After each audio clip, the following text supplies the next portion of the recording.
Hello people, welcome to my channel equation UPSC. Hope आपको last video पसंद आया होगा। अब ये नेक्स्ट वीडियो है, इसमें देखते हैं कितने हम कर पाते हैं क्वेश्चंस। तो इसमें हम 20 से पहले वाले जो क्वेश्चंस है वो हमने पिछली वीडियो में कवर किए हैं। और आपने एक बात नोटिस की होगी कि कैसे थीम के बेसिस पे भी क्वेश्चंस आ रहे हैं। जैसे मैंने पिछली वीडियो में भूल गया था बताना कि भाई कौन कौन से क्वेश्चंस थीम के अकॉर्डिंग चीज़ें चल रही हैं। ठीक है, जैसे अगर हम इस क्वेश्चन पेपर के अंदर देखें तो कई सारे क्वेश्चंस जो देखो आपके थीम्स में से है, जो पहले आ चुके हैं चीज़ें या फिर आती रहती है, उसके आपको बस विजिलेंट माइंडसेट रखना है और आपको सर्च करनी है चीज़ें कि कैसे। जैसे आप एशियन डेवलपमेंट जो ये जो IMF वाला क्वेश्चन है, ये पहले आ चुका है। Not exactly question but IMF की टर्म से आता है, WTO की टर्म से आता है, तो वो थीम आती है, तो आपको उस हिसाब से प्रिपरेशन रखनी है। फिर आपके पास जो नीयर और रियर का आ चुका है, ये CDS में आ चुका है, प्लस में एक्सचेंज रेट का एक बार पहले भी आ चुका है। तो आपके पास जो बचता है चीज़, जब एक बार चीज़ पहले आ चुकी है तो उसके बाद एक थर्ड स्टेप ये होता है कि भाई वो उसमें थोड़ा सा डीपर पूछेंगे। तो नियर और रियर एक्सचेंज जो रेट्स होते हैं उसको वो सबसे इसमें सबसे डीपेस्ट पोर्शन है अगर मानते हैं उस चीज़ को, तो थोड़ा सा इसको देख लेते हैं अगर, तो ये वाला क्वेश्चन बन जाता है आपका जस्ट बेसिक कॉन्सेप्ट से। फिर RBI से क्वेश्चन आना था, तो ये RBI का क्वेश्चन आ गया। ठीक है, ये क्वेश्चन RBI का हो गया। और ये G20 आपका थीम में रहता है, G20 से आया ये क्वेश्चन। ठीक है, फिर उसके बाद आपका IIB बॉन्ड्स है। चलो ये क्वेश्चन क्योंकि ये करंट से बॉन्ड्स का, जैसे अपने मसाला बॉन्ड्स है तो बॉन्ड से आता रहता है। और नॉर्मली पिछली बार भी कुछ नॉमिनक्लेचर आया था चीज़ का, जैसे आप इंडेक्स कर देते हो या फिर कौन से पे इंटरेस्ट बियरिंग होता है नहीं होता है, तो वैसे क्वेश्चंस आपको देखने को मिले, तो ये वाला हो गया था। फिर 6 क्वेश्चन जो है, जो कौन सा था कि भाई इसके अंदर लिखा हुआ है ये करंट अफेयर से रिलेटेड है, मार्केट प्लेसेस का उसका। फिर उसके बाद बेसिक इकोनॉमी के कॉन्सेप्ट होते हैं, real sector versus financial sector, वो क्वेश्चन आया, इजीली क्वेश्चन हैंडल हो जाएगा ये वाला। इनडायरेक्ट ट्रांसफर एक डेफिनेशन बेस पे इकोनॉमी के क्वेश्चन आते हैं, इनडायरेक्ट ट्रांसफर का भी आ गया। और ये भी एक इजी आपका 3 जो स्टेटमेंट हटने के बाद 4 स्टेटमेंट आ जाएगी आंसर, जो हमने डिस्कस कर लिया था। फिर उसके बाद आपका बनता है जो एक्सपेंडिचर जो होता है ना, जैसे कैपिटल एक्सपेंडिचर और कौन सा नहीं है रिवेन्यू, ये भी बहुत बार आए हैं। थीम है एक प्यारी, मतलब बहुत ज़्यादा बार थीम पूछ चुके हैं, तो ये क्वेश्चन बिल्कुल थीम बेस्ड है। फिर जो 10th क्वेश्चन है वो भी आपका जो आपका जो मार्केट बोरोइंग इंटर जो डेट का जो स्ट्रक्चर आपका इकोनॉमिक सर्वे से आता है, बजट से देते हैं, तो वो वाला क्वेश्चन यहाँ से बना हुआ है। इसका तो मैंने वो भी भेज रखा है, जो स्क्रीनशॉट हमारा डिस्कशन हो चुका है कि भाई कौन कौन सा इंटरनल डेट का, उसको देख लो एक बार। बैलेंस ऑफ पेमेंट और ये सब चीज़ें आती ही रहती हैं, ये थीम बेस्ड ही है। फिर पॉलिटी के अंदर भी आप देखो कि इसके अंदर सारी की सारी थीम से ही चीज़ें उठाई हुई है। जैसे मान लो क्या चीज़ कॉन्स्टिट्यूशन में लिखी है, क्या नहीं लिखी, हर बार क्वेश्चन आता है इससे। ठीक है, हाँ ये जो बार काउंसिल और ये क्या नाम है एडवोकेट का है, थोड़ा सा अलग क्वेश्चन आ गया, बट ठीक है ना, इसको भी आपने लॉजिकली हैंडल कर लिया। फिर उसके बाद आपका जो आता है बिल्स का क्वेश्चन हमेशा आता है, क्योंकि आपकी थीम कॉन्स्टिट्यूशन जो टॉपिक है उसके अंदर भी थीम्स हैं, उसमें से क्वेश्चन आते हैं। जो पॉलिटी का सब्जेक्ट है, मैंने बता दिया पिछले उसमें, पॉलिटी का सब्जेक्ट के अंदर different different terms of syllabus लिखी हुई है। उसमें सबसे बड़ी जो टर्म है कॉन्स्टिट्यूशन ऑफ इंडिया है, उसके बाद छोटी छोटी टर्म्स है, छोटी टर्म में से तो 100% आएंगे। कॉन्स्टिट्यूशन ऑफ इंडिया वाली जो टर्म दे रखी है उसके अंदर से थीम बेस्ड आप करोगे।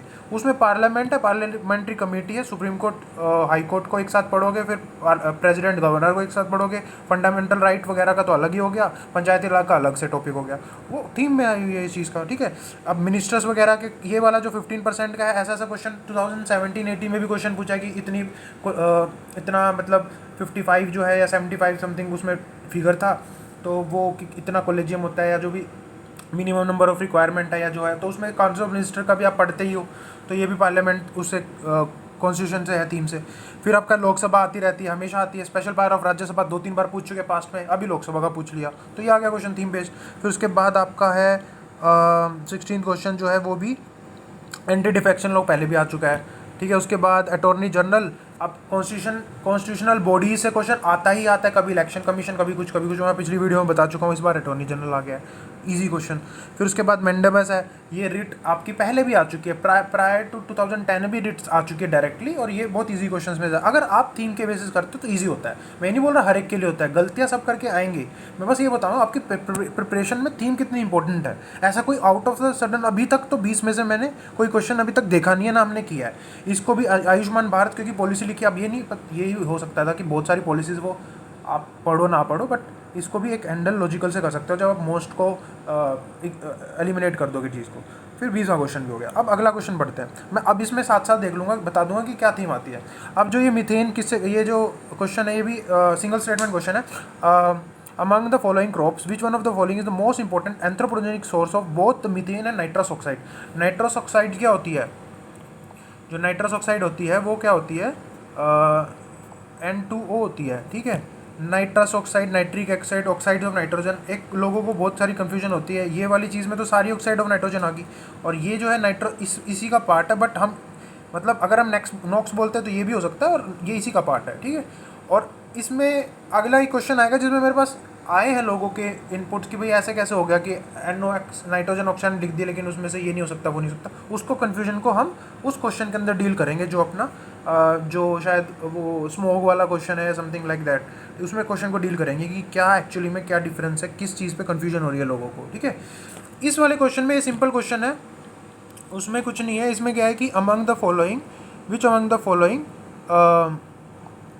एक सेकेंड, हाँ, अमंग द फॉलोइंग, यस इसको ऊपर करते हैं, हाँ, which one of the most important anthropogenic source है of both methane and nitrous oxide. अब बात ये होती है कि आपके जो क्रक्स जो पॉइंट है आपको उसको करना है कि इसने बोला एंथ्रोपोजेनिक सोर्स, ठीक है, एंथ्रोपोजेनिक को वो करना है और उसके बाद इन दोनों का होना चाहिए, ठीक है। अब एंथ्रोपोजेनिक में चारों ऑप्शन एंथ्रोपोजेनिक है, बिकॉज आप एग्रीकल्चर एक एंथ्रोपोजेनिक चीज़ है, तो चारों ऑप्शन तो उसमें आपका इस वाले पॉइंट से आप नहीं फिल्टर आउट कर पाए, ठीक है बात। अब आप देखोगे इनमें से कौन सा होगा कि जो इनका सोर्स हो सकता है। आपने प्रीवियस ईयर में पढ़ा है, थीम के बेसिस पढ़ा है कि राइस जो है वो मीथेन को करती है, तो मीथेन को अगर करती है तो ये हो गया आंसर, कोई दिक्कत वाली बात नहीं है क्योंकि आ चुका पहले, तो ईजी क्वेश्चन है, आप इसको कुछ ज़्यादा दिमाग नहीं लगाना, सीधा आपका भी आंसर आएगा।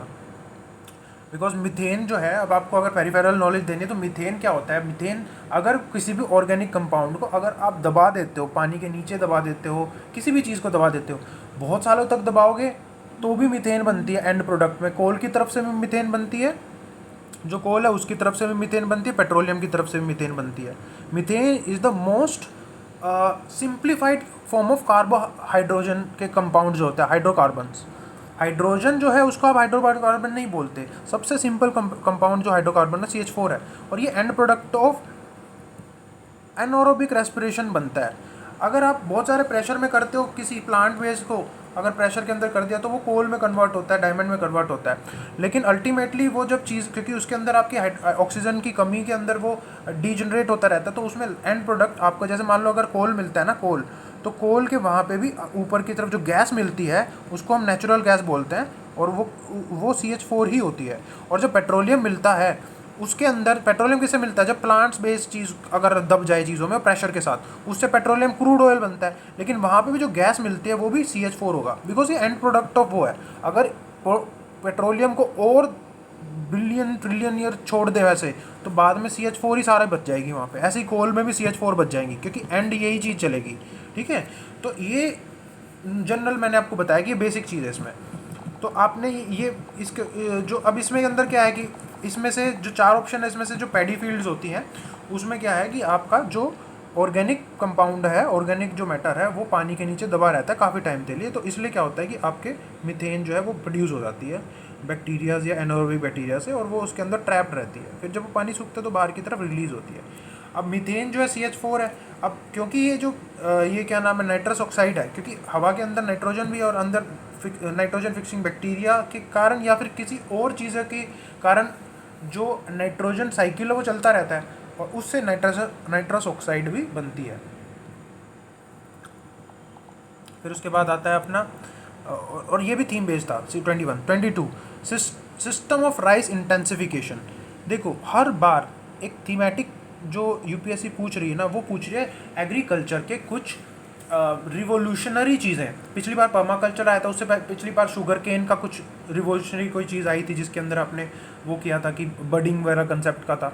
उससे पिछली बार एक और चीज़ आई थी, जैसे मान लो शायद पर्माकल्चर तो 2021 में आया था, और पहले आया था कोई एक एग्रीकल्चर का ही पार्ट था, वो भी ऐसा ही कुछ दो टर्म को मिला के बना हुआ था। उससे पहले भी ऐसे, तो हर साल एक, जैसे ज़ीरो टिलेज वाली चीज़ें चलती रहती हैं, और ZBNF अब ज़ीरो मतलब वो अभी तक नहीं आया है, ज़ीरो बजट नेचुरल फार्मिंग नहीं आया, क्या पता आगे भी आ जाए, और ऐसे चीज़ें आती, ऑर्गेनिक फार्मिंग का आ चुका है क्वेश्चन सिक्किम वाला, तो ये आते रहते हैं। और इसके अंदर आप फॉर एग्जाम्पल आपने मान लो जितना हो सका आपने प्रिपरेशन में इंक्लूड किया, क्या पता ये आप पढ़ चुके हो इसमें। सगुना एक सरगुना या निर्गुना कुछ करके वो है, वो भी एक ऐसा सा ही रिलेटेड है, राइस से रिलेटेड है, तो वो अभी तक नहीं आया। तो ये वाली चीज़ अगर आपकी प्रिपरेशन थीम बेस्ड चलेगी तो क्या पता आप पढ़ चुके हो तो आपके लिए और ईजी हो जाएगा। बट फिर भी हम ये एजम्पशन ले लें कि आपने नहीं पढ़ा इसका, लेकिन आप जानते हो कि क्या क्या चीज़ें चल रही है राइस की उसमें, बिकॉज आपने बाकी चीज़ें पढ़ी हैं सर्च करके, तो हम उस बेस पे आप इसको क्वेश्चन को करेंगे। ठीक है, अब जो ऑप्शन अरेंजमेंट है वो क्या है आपका, ऑप्शन अरेंजमेंट वही फोर्थ वाला ही है। इसमें अंदर या तो आप सबसे जो वीक, एक तो वीकेस्ट अगर जान ली तो आंसर आ गया, वीकेस्ट मतलब आप हटाने वाले हो तो आंसर आ जाएगा आपका, इन तीनों में से आ जाएगा, आपने एक हटा दिया तो, वरना ऑल आएगा अगर हटा नहीं पाए। और अगर आपका स्ट्रॉन्गेस्ट ही तीनों बन गई तो ऑल आएगा। ठीक है, तो आपने को एक वीक को ढूंढना है जिसको आप हटाने की कोशिश करो। आप पढ़ो सिस्टम ऑफ राइस इंटेंसिफिकेशन, कोई सिस्टम है जो राइस को इंटेंसिफाई कर देगा। इंटेंसिफिकेशन मतलब ईल्ड बढ़ा देगा उसकी, और ये कल्टीवेशन का कोई मेथड है, बिकॉज उसने बोला system of rice of cultivation. ठीक है, जो ये देता है उसको एज्यूम करो इट इज़ करेक्ट। ठीक है, इन विच ऑल्टरनेट वेटिंग एंड ड्राइंग, मतलब एक होता है कि भाई वेटिंग मतलब पानी देना, वेट का इंग्लिश क्या है पानी देना, ड्राइंग मतलब उसको हटाना, पानी को हटाना, सुखाना, ऑफ राइस फील्ड प्रैक्टिस्ड। इसके अंदर इसने ये जो चीज़ें ये अजम्पशन दिया कि भाई इस सिस्टम के अंदर ये चीज़ें होती है। ओके वेल, हमको नहीं पता, आपने बता दिया, बहुत सही किया। उसके बाद इससे क्या होगा, इससे ये तीनों में से क्या होगा ये आपको जानना है। रिड्यूस सीड रिक्वायरमेंट, एक तो बात है आप इस चीज़ को हटाओगे, आपके पास कुछ है ऐसा लॉजिक जो आप हटा दे, आपको क्वेश्चन को पढ़ना फिर स्टेटमेंट को पढ़ना है। इसने बोला system of rice intensification, first statement दे रहा है रिड्यूस सीड रिक्वायरमेंट। अगर आपका राइस इंटेंसिफाई हो जाता है तो आपकी सीड की रिक्वायरमेंट कम हो गई, ऑब्वियस ही बात है। इट इज गोइंग, अगर मैं इसको प्लस पॉइंट देता हूं तो it is going with the statement, तो फर्स्ट जो है आपका आंसर का पार्ट बनेगा आपके, और you don't have any reason to eliminate, तो आप इसको इंक्लूड करने की तरफ जाओगे। बिकॉज ये वीक नहीं बन पाई है, ये स्ट्रॉन्ग ही बनी है, स्ट्रॉन्गेस्ट नहीं बनी, बिकॉज आपने अभी तक आज तक जिंदगी में पहली बार इस पेपर में ही आपने इस टर्म को देखा है। ठीक है, उसके बाद फर्स्ट को पढ़ते हैं, रिड्यूस सीड रिक्वायरमेंट हो गया कि भाई प्लस बनी है। Second, reduce methane production. अब एक बात बताओ, रिड्यूस मीथेन प्रोडक्शन, अब इसमें क्या बोला, ऑल्टरनेट वेटिंग एंड ड्राइंग, क्या ये इसके साथ जा रहा है? देखो इसमें क्या होता है कि जब साथ जाने के लिए आपको क्या देखना पड़ेगा, इसमें ये देखना पड़ेगा कि भाई मीथेन कैसे बनते हैं, पानी के नीचे दबने से। जब ड्राइंग भी कर रहे हो तो पानी कम बनेगा इसमें, तो ये साथ जा रहा है। ठीक है, उसके बाद रिड्यूस इलेक्ट्रिक कंजप्शन, जब आपकी इंटेंसिफाई हो गई तो इलेक्ट्रिक कंजप्शन किस में देखोगे, कितने घंटे चला, किस चीज़ के लिए, भाई आपको कुछ प्रोडक्शन देना है। तो उसके बाद क्या है, क्योंकि आप ऑल्टरनेट ड्राइंग कर रहे हो, ड्राइंग में पानी की रिक्वायरमेंट नहीं है। पानी किसके लिए यूज़ होता है, पानी होता है पानी देने के लिए, मतलब इलेक्ट्रिसिटी किसके लिए यूज़ होता है, पानी देने के लिए। जब ड्राइंग आप कर रहे हो इसका मतलब इलेक्ट्रिक कंजप्शन, जब आप ऑल्टरनेट नहीं करते थे ड्राइंग तो इलेक्ट्रिक कंजप्शन पानी लगातार देने के लिए आम आता था। अब आप ड्राइंग कर रहे हो तो ड्राइंग में इलेक्ट्रिसिटी कंजप्शन कम होगा, और जा भी रहा है सिस्टम ऑफ इंटेंसिटी। और इन्होंने पूछा है तो कोई ऐसी टेक्निक होगी ना जो चीज़ों को प्लस में जा रही होगी, तो एक कॉमन सेंस से ही प्लस है और साथ में भी जा रहा है, तीनों प्लस है, आपके पास कोई रीज़न नहीं है इसको एलिमिनेट करने का, तो आप डी ही लगाओगे इसमें। ठीक है,